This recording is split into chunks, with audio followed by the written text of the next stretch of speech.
So, మనకి inner child గానీ, fast life కానీ ఇవన్నీ మనకి మైండ్‌లోనే ఉంటాయి కదా! మనకి కాన్షియస్ మైండ్‌లో కొన్ని థాట్స్ ఉంటాయి. సబ్‌కాన్షియస్‌లో ఉంటాయి. ఈ కాన్షియస్, సబ్‌కాన్షియస్ అంటే ఏమిటి? ఈ కాన్షియస్, సబ్‌కాన్షియస్‌లో ఉన్న వాటిని మనం తెలుగులో చెప్పుకోవాలంటే చిత్తవృత్తులు అంటాం. అయి ఎట్లా క్లియర్ అవుతాయి? ఓకే. కాన్షియస్ అంటే మనకు తెలుసున్నది. సబ్‌కాన్షియస్ అంటే మనకి తెలియనిది. అంటే మనమేమనుకుంటాము అంటే, నేను ఈరోజు నా పనులన్నీ చేసుకుంటున్నాను. నేను కాన్షియస్‌గా డెసిషన్స్ తీసుకుంటున్నా. అంటే ఏంటి అంటే, నాకు తెలిసి చేస్తున్నా. అయితే అది ఎంత ఉంటుంది అంటే 7-8% ఉంటుంది. మిగతా శాతము మొత్తం సబ్‌కాన్షియసే ఉంటుంది. అంటే అందులో ఎక్కువ హ్యాబిట్స్, బిలీఫ్ సిస్టమ్స్, ఈ ఇవన్నీ previous lifes, past lifes, future lifes, current lifes మొత్తం ఇది ఏమంటారంటే ఒక డేటాబేస్. ఇందులో స్టోర్ అయ్యి ఉంటుందన్నమాట.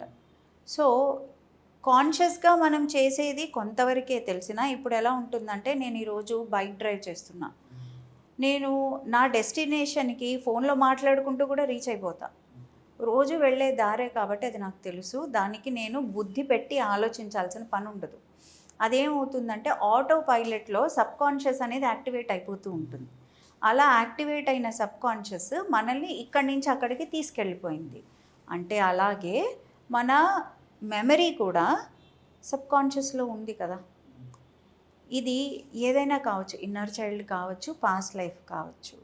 సో, మనం ఆ మెమరీని ట్యాప్ చేయగలిగితే, అందులో నుంచి మనకి ట్రూత్ ఆర్ రూట్ కాజ్ ఇప్పుడు ఒక ఎగ్జాంపుల్ చెప్పాలంటే, ఒక లైఫ్‌లోనే ఉండకపోవచ్చు. దానికి రూట్ కాజ్ ఇంకొక లైఫ్, ఇంకొక లైఫ్. అంటే మొట్టమొదట ఎక్కడ మొదలైంది అనేది కూడా సబ్‌కాన్షియస్‌లో ఉంటుంది.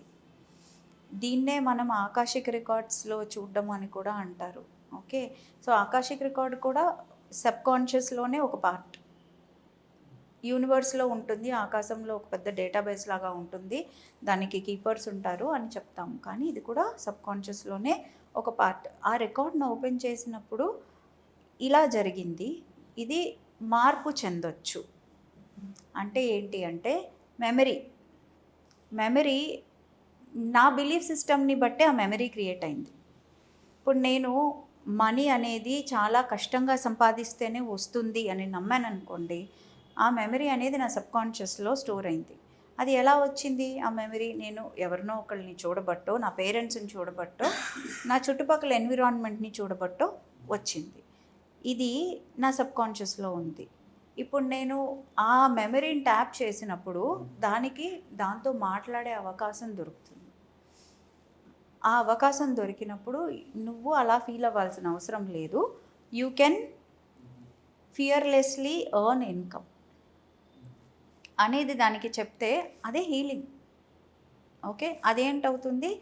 అక్కడ ఓవర్ రైట్ అవుతుంది. నర్వస్ సిస్టమ్‌ని కూడా ఓవర్ రైట్ చేస్తుంది. అంటే ఏంటి? మన ఫిజికల్ బాడీ కూడా నమ్మాలి. ఇలా జరిగింది. దీన్ని మార్చాలి అని.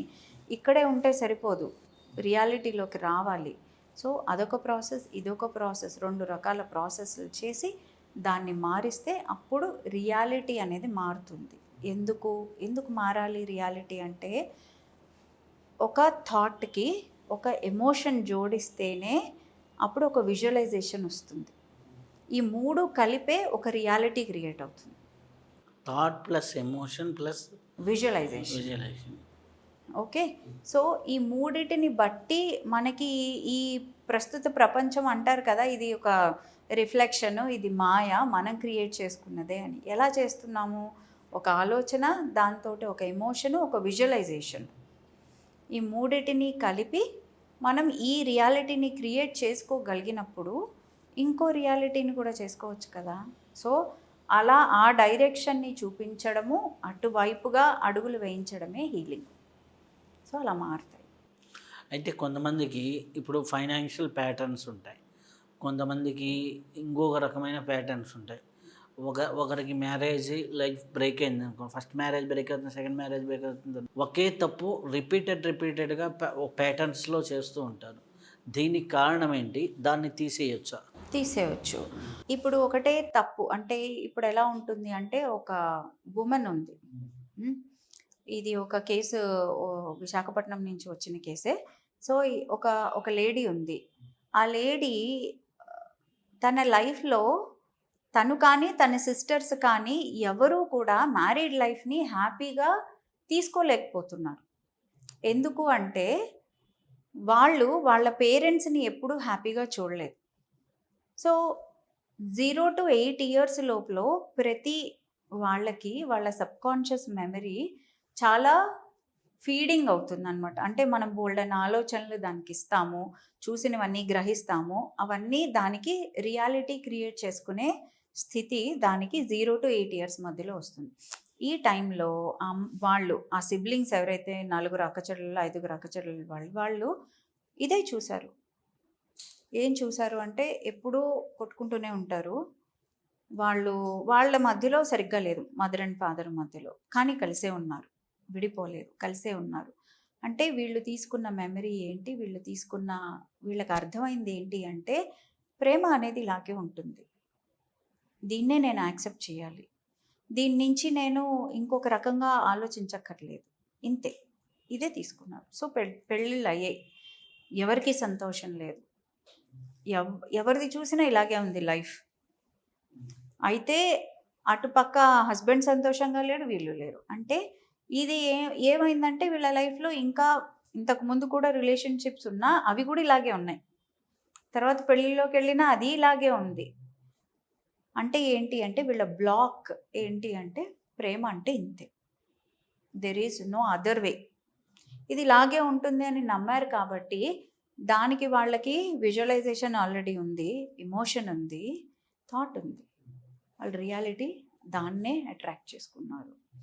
అదే ఇప్పుడు ఈ పర్టిక్యులర్ నలుగురిలో ఒక ఆమెకే సెషన్ చేసాం మేము, 4-5 ఒక ఆమెకే సెషన్ చేసాం. ఆమెకి సెషన్ చేసినప్పుడు డివైన్ బీయింగ్స్ వస్తారు సెషన్లోకి. అంటే ఏంటి అంటే ఆ హయ్యర్ ఎనర్జీస్ వచ్చి మాట్లాడినప్పుడు వాళ్ళు ఏం చెప్పారు అంటే హయ్యర్ ఎనర్జీస్ అన్నా కూడా మన సబ్కాన్షియస్లోనే హయ్యర్ పార్ట్, ఓకే, అందులోనే హయ్యర్ కాన్షియస్ అని, సూపర్ కాన్షియస్ అని, అంటే మనం అంటాం కదా పూర్ణాత్మ, విశ్వాత్మ, దివ్యాత్మ ఇలాగా. సో ఇలా ఒకానొక మన పార్ట్ వచ్చి మనతోనే మాట్లాడుతుంది.